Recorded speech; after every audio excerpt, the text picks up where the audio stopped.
रात के डरावने अनुभव और डायरी के रहस्यमयी पन्नों ने अर्णव को बुरी तरह हिला दिया था। अब उसके पास कोई विकल्प नहीं था। उसके पास 7 दिन थे और सबसे पहला नाम था अनन्या शर्मा, जिसकी मौत महज 24 घंटे में होनी थी। मुझे उसे ढूंढना ही होगा, किसी भी कीमत पर। अर्णव ने सबसे पहले अपने कॉलेज का रिकॉर्ड चेक किया। शुक्र था कि वहीं की एक स्टूडेंट थी, Ananya Sharma, first year, section B. उसका दिल जोरों से धड़कने लगा। वो तुरंत कॉलेज गया। कॉलेज कैंपस दोपहर 12:35। अर्णव ने काफी ढूंढने के बाद एक लड़की को अकेले लाइब्रेरी के बाहर बैठे देखा। लंबे खुले बाल, हल्की नीली ड्रेस और चेहरे पर गजब की मासूमियत। अनन्या, उसने आगे बढ़कर पूछा। लड़की ने मुस्कुराकर देखा। जी, मेरा नाम अर्णव है, क्या हम कुछ देर बात कर सकते हैं? वो थोड़ी असहज हुई, लेकिन फिर हामी भर दी। क्या तुम्हें कभी ऐसा लगा है कि कोई तुम्हें देख रहा है हर वक्त? अर्णव ने धीमे से पूछा।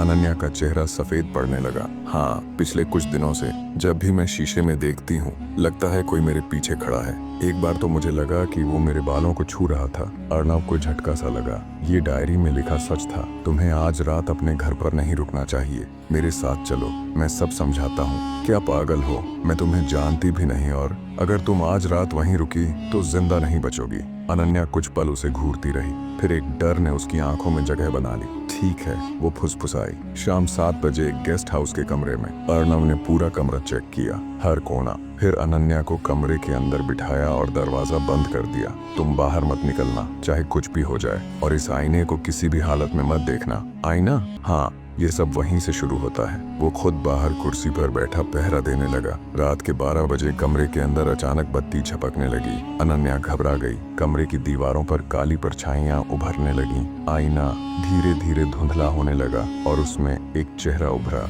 लंबे बालों से ढकी लड़की की परछाई, जिसने धीरे से कहा, तू बच नहीं सकती अनन्या। अनन्या चीखी। अर्णव! बाहर अर्णव को उसकी चीख सुनाई दी। वो दौड़ा, दरवाजा खोला और देखा, कमरे में कोई नहीं था। आईना फर्श पर गिर चुका था और उसमें लिखा था, 1 बची, 6 बाकी। नहीं! अर्णव जोर से चिल्लाया। डायरी उसके हाथ में अपने आप खुली और एक नया नाम उभरा, 2 प्रतीक मिश्रा। 2 दिन। लेकिन एक और लाइन भी थी, अनन्या की मौत तेरे ऊपर एक साया छोड़ गई है। अब वो तुझे भी देखेगी और तुझे महसूस करेगी हर रोज थोड़ा और करीब। सुबह 7 बजे अर्णव की आंख खुलते ही उसके सिर में जोर का दर्द हुआ। पिछली रात की यादें किसी भयानक दुःस्वप्न की तरह घूम रही थीं। अनन्या मर चुकी थी और अब डायरी का दूसरा नाम सामने था, प्रतीक मिश्रा। 2 दिन में मरेगा। पर जो बात सबसे डरावनी थी, वो डायरी की आखिरी लाइन, अब वो तुझे भी देखेगी हर रोज थोड़ा और करीब। बाथरूम में आईना, सुबह 7:20। अर्णव जैसे ही ब्रश करने के लिए आईने के सामने गया, उसे अपने कंधे के पीछे कुछ काला काला हिलता हुआ दिखा। वो पलटा, कुछ नहीं था,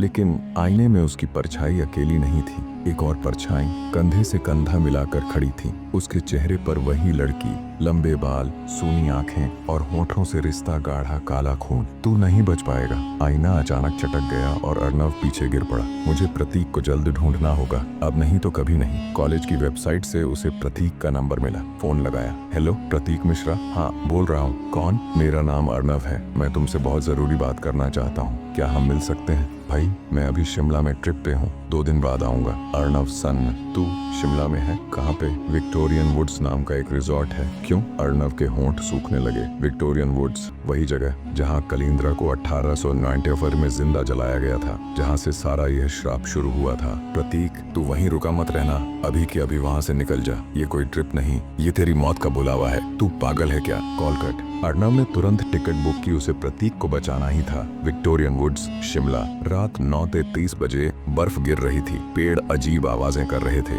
अर्णव रिसोर्ट पहुंचा और देखा, बिल्डिंग लगभग वीरान थी। सिर्फ 3 कमरे बुक थे और प्रतीक का कमरा था, रूम 307। कमरे का दरवाजा खुला था, अंदर लाइटें बंद। प्रतीक! अर्णव ने आवाज दी। कोई जवाब नहीं। वो अंदर घुसा। सामने एक कुर्सी पर प्रतीक बैठा था, मुंह खिड़की की ओर। प्रतीक! कोई हरकत नहीं। अर्णव धीरे से उसके कंधे पर हाथ रखता है और प्रतीक की गर्दन घूमती है, लेकिन चेहरा इंसानी नहीं था। आंखें पूरी सफेद, होंठ फटे हुए और मुंह से चीख निकली। तू देर से आया। अर्णव चीखता है, पीछे हटता है और कमरे की दीवार पर खून से लिखा दिखता है, 3 दिन, अब तू भी मरने वालों में शामिल है।